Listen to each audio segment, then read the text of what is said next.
छत्रपती शिवाजी महाराजांच्या अरबी समुद्रातील शिवस्मारकाचं काय झालं याच्या शोधासाठी संभाजीराजांनी दुर्बीण घेऊन प्रतिकात्मक आंदोलन केलं। आंदोलनावरून काही काळ वाद देखील झाला। त्यानंतर राजकीय आरोप प्रत्यारोप देखील रंगले। त्यासाठी पाहूयात हा एक रिपोर्ट।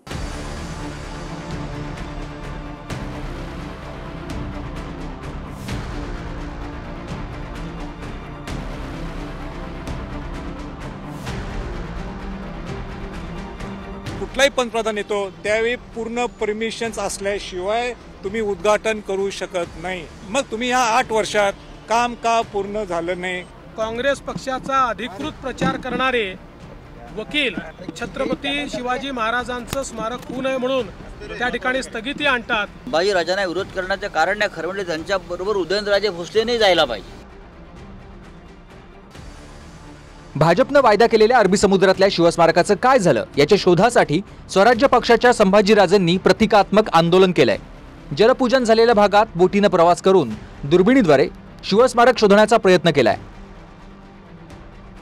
2016 साली पंतप्रधान नरेंद्र मोदींच्या हस्ते अरबी समुद्रात शिवस्मारकाचं जलपूजन झालं होतं। मात्र त्याची अद्यापही एक वीटही न रचली गेल्यामुळे संभाजीराजांनी आपल्या समर्थकांसह अरबी समुद्रात पाहणीच्या माध्यमानं प्रतिकात्मक आंदोलन करून सरकारचं लक्ष वेधलंय। की 13 कोटी महाराष्ट्राच्या लोकांना जलपूजन इथे झालं, शिवाजी महाराजांच्या नावाने खोटं चालणार नाही। भरपूर झालं, आता भरपूर झालं शिवाजी महाराजांच्या नावाने राजकारण। आता तुम्ही करायचं असेल ना करून दाखवा। तुम्हाला हे नाही जमत ना, ऐका, हे तुम्हाला जमत नाही ना, स्मारकाला सांगून टाकायचं हे सरकार, हे आम्ही स्मारक करू शकत नाही, पण आम्ही गडकोट किल्ल्यासाठी पैसे देतो बघ, म्हणा तर तुम्ही। काँग्रेस पक्षाचा अधिकृत प्रचार करणारे वकील हे कोर्टात जाऊन छत्रपती शिवाजी महाराजांचं स्मारक होऊ नये म्हणून त्या ठिकाणी स्थगिती आणतात। त्यामुळे त्यांचाही योग्य शब्दात निषेध हा संभाजीराजांनी केला पाहिजे। आम्ही कोर्टात भांडतो आहोत, आम्ही ते स्मारक कोर्टाकडनं मंजूर करू। 2016 साली मोदींच्या हस्ते शिवस्मारकाचं जलपूजन झालं। समुद्रात जगातील सर्वात उंच असा शिवरायांचा 212 मीटर उंच अश्वारूढ पुतळा उभारण्याची घोषणा झाली। L&T कंपनीला 2500 ते 3000 कोटींच्या आसपास हे काम देण्यात आलंय। यानंतर स्मारकाचं डिझाईन, नेमलेल्या समित्या, त्यावरून झालेला वाद प्रतिवाद, वाढलेला खर्च किंवा देण्यात आलेली मुदतवाढ, खडकाचं संशोधन, पर्यावरणाच्या परवानग्या, मच्छीमारांचे प्रश्न, राष्ट्रीय हरित लवादातल्या अडचणी आणि मुंबई उच्च न्यायालयात दाखल झालेल्या याचिकांमुळे शिवस्मारकाचं काम 8 वर्षांनंतरही पुढे सरकलेलं नाहीये।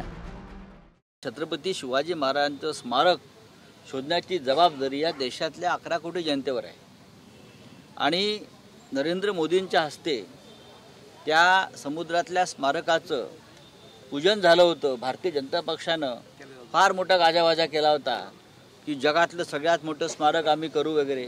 संभाजीराजांना विरोध करण्याचं कारण नाही, खरं म्हणजे त्यांच्या बरोबर उदयनराजे भोसले नाही जायला पाहिजे।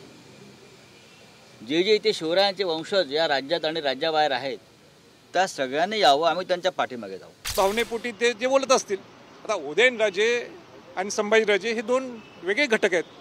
मी या स्वराज्य पक्षाच्या माध्यमातून आलोय आणि म्हणून मी निघालोय, आणि तो माझा अधिकार आहे। ते वेगळे आंदोलन करत असेल, मी वेगळे आंदोलन करतो, म्हणजे याचा अर्थ नाही की 2 वेगळे आहोत। छत्रपती शिवाजी महाराजांचं स्मारक करायचं होतं, ती जागा मी हुडकून काढलेली आहे। म्हणजे मी त्या कमिटीचा अध्यक्ष होतो आणि त्या जागेवर देशाचे पंतप्रधानांनी जलपूजन, जागापूजनही केलेलं होतं। अद्याप काही झालं नाही। त्याचं डिझाईन महाराष्ट्र सरकारने बदललं। जिथे स्मारकच झालं नाही तिथे शोध घेण्याचं काम जर संभाजीराजे करतायत, ते प्रतिकात्मक करतायत असं मी मानतो। नाही, मुळात अरे देशाच्या पंतप्रधानांना आणून अरबी समुद्रामध्ये शिवाजी महाराजाचं स्मारक बांधतो म्हणाले आणि एक वीट सुद्धा रचू शकले नाही, हे यांचं अपयश आहे। आम्हाला सभागृहात जी माहिती दिली त्यावेळेला अशोक चव्हाण मंत्री होते, त्यांनी की ती जागा तेवढी योग्य नाही आहे असं त्यांना रिपोर्ट आहे जागेच्या बद्दल। ती जागा जी आहे ती धोकादायक आहे म्हणून। तर ते रिपोर्ट्सचा अभ्यास केल्यावरती त्याच्यानंतर ते स्वतःचं मत बनवतील। ते एक अभ्यासून येते आहेत, राज्यसभेचे खासदार आहेत।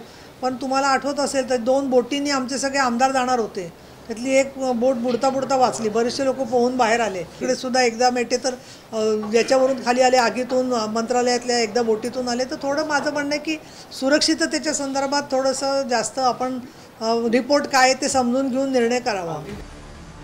संभाजीराजांनी दुर्बीण घेऊन शिवस्मारकाचं शोधाचं प्रतिकात्मक आंदोलन केलं असलं तरी प्रत्यक्षात शिवस्मारकाची नियोजित जागा कुठे आहे, मोदींच्या हस्ते नेमक्या कोणत्या भागात 2016 साली जलपूजन झालं होतं ते आपण गुगल मॅपच्या आधारावर समजून घेऊयात. ही मुंबई आहे आणि हा मुंबईचा समुद्र किनारा. राजभवनापासून साधारण 1.25 किलोमीटर आत, गिरगाव चौपाटीपासून साधारण 3.5 किलोमीटर आणि नरिमन पॉइंट पासून 5 किलोमीटरच्या दूरवरच्या या भागात शिवस्मारक नियोजित आहे. या भागात जो काळसर भाग दिसतोय तो समुद्राच्या आतील खडकाचा आहे आणि इथल्या समुद्रात काही फूट अंतरावरच खडक असल्यामुळे त्याच खडकावर शिवस्मारक उभारण्याची घोषणा झाली होती. खडकाळ भागामुळे बोटी धडकून अपघाताची भीती असल्यानं या भागात बोटींनाही न जाण्याच्या सूचना दिल्या जातात. संभाजीराजांनी याच भागाच्या अवतीभोवती फिरून शिवस्मारक शोधाचं आंदोलन केलंय.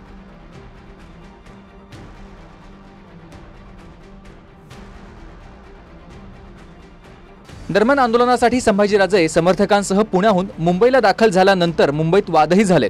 गेटवे ऑफ इंडियाच्या परिसरात पोलिसांनी संभाजीराजांसह समर्थकांना काही काळ अडवलंय आणि यावेळी आम्ही ज्या बोटीतून प्रवास करणार होतो त्यांच्या मालकांना सत्ताधाऱ्यांनी दमदाटी केल्याचा आरोप संभाजीराजांनी केलाय. इथं डिजिटल बोर्ड लावले, सगळे फेकून काढले, फाडून काढले. बाकी सगळ्या पक्षांचे डिजिटल बोर्ड चालतात. त्या जो व्यावसायिक आहे त्याला धमकी, इथं बोटवाल्यांचा त्याला फोन, इथला जो कोण अध्यक्ष, अरे तू बुकिंग कसं केलंस, तू बुकिंग कसं केलंस, तुला माहिती आहे काय कोणाचं सरकार आहे, तू जर स्वराज्याच्या इथं कार्यकर्ते आत आले बोटीत तर तुझ्या परवाना रद्द. ही कसली हुकुमशाही आहे, ही कसली दडपशाही आहे, बोलायचं नाही मध्ये. मग हे टोचणार नाही मला. नरेंद्र मोदींनी 2013 साली सरदार पटेल यांच्या स्मारक उभारण्याची घोषणा केली होती. 2018 साली प्रत्यक्षात 182 मीटर उंच सरदार पटेलांचं स्मारक उभंही राहिलंय. मात्र 2016 सालापासून घोषणा झालेल्या स्मारकाचं काम पूर्ण न झाल्यामुळे स्वराज्य संघटनेच्या संभाजीराजांनी आंदोलन छेडलंय. कारण का स्वराज्य पक्ष आता आठवड्याच्या अगोदर रजिस्टर झालेला आहे.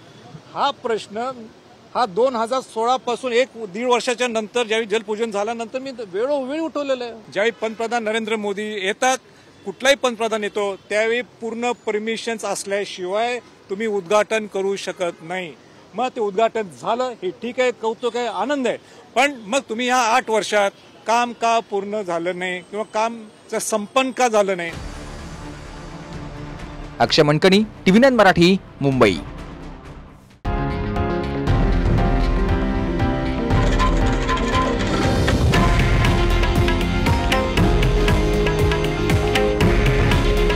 हे आहे देशातील नंबर 1 न्यूज नेटवर्क आणि आपण पाहत आहात TV9 मराठी. काळजी तुमची, हित महाराष्ट्राचं.